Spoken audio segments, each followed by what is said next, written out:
Fala galera, beleza? Começando agora uma nova espécie de vídeo aqui no canal. Então se você já gosta dos vídeos do canal, não esquece de ir lá, deixar o like, se inscrever, beleza? Isso é muito importante, isso ajuda muito o canal a crescer, como vocês sabem.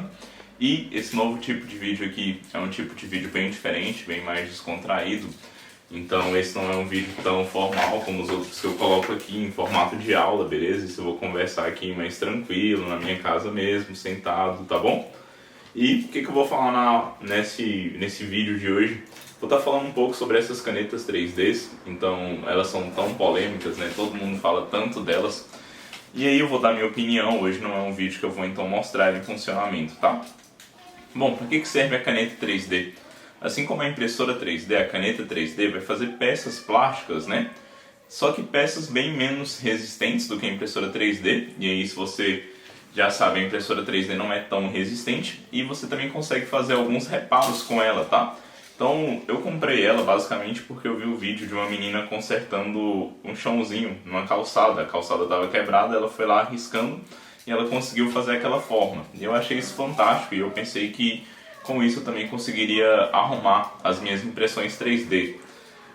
Em relação ao outro uso, né, que seria o uso para você ficar então desenhando as coisas, eu já não acho tão legal. A minha enteada brinca muito criando coisas, ela gosta de criar anéis e aí ela faz diversos tipos de anéis e esses anéis sempre quebram ali em pouco tempo de uso. Mas é bem legal. Em relação à utilização dessas canetas para crianças, o que eu acho, né? A caneta, o bico dela, assim como na impressora 3D, ele fica muito quente, tá? Então ele chega, por exemplo, a 210 graus quando a gente está usando ABS, 240, depende do quanto você está colocando aqui de fluxo, né? E do seu material também. Então se é um material que está com umidade ou não. Então assim, tem um risco da criança se queimar aqui na ponta e tem um risco também da criança ver o filamento aqui pra frente e querer pegar, tá?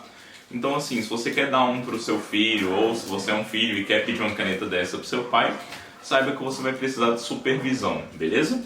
Em relação ao uso para reparos, eu usei então para reparos em impressão 3D, ficou muito legal, principalmente porque eu gosto de fazer pinturas. Então, onde fica ali aquele desnível, onde a camada está um pouco para dentro, eu passo ali a caneta, consigo consertar aquilo, mas depois a gente tem que vir lixando, né? Um outro ponto muito interessante da caneta 3D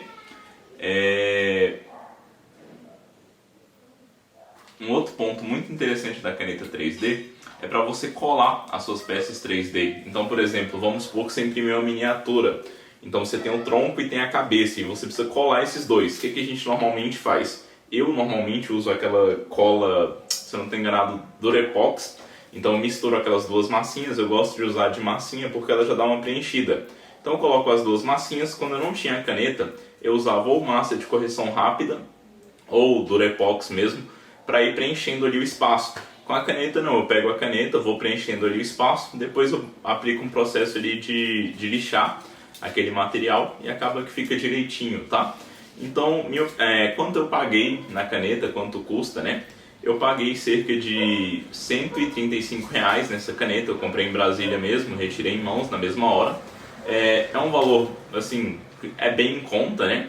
E aí a parte mais legal é que a gente sempre tem restinhos de filamento, então toda vez que a gente compra um filamento, é normal que quando ele está acabando, fica um restinho lá no rolo de filamento, e aquele restinho normalmente a gente joga fora, então agora você pode aproveitar aquele restinho para usar aqui na sua caneta 3D.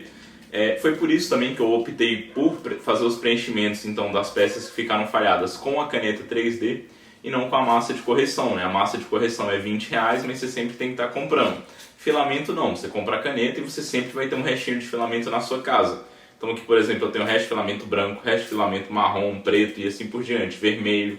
Eu comprei um filamento vermelho que sempre enrola, então assim, ele tá cheio de nozinho no meio dele, então nem consigo mais imprimir com esse filamento. E aí eu tava usando ele para coisas extremamente pequenas, né, onde eu não corria tanto risco assim.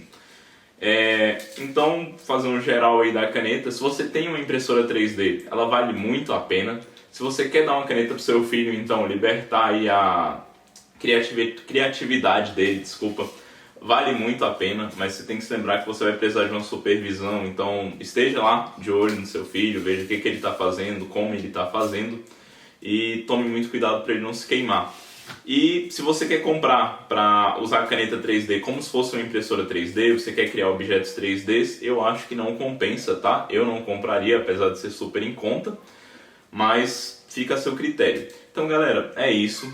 Se você gostou, já vou pedir para você deixar o like. Se você gostou desse tipo de vídeo aqui mais descontraído, deixa seu like aí também, comenta. Se você é meu aluno e quer que eu leve a caneta 3D para a sala de aula, comenta aí, eu posso supervisionar vocês para vocês brincarem um pouco. E é isso, galera. Valeu, tchau, tchau e até mais.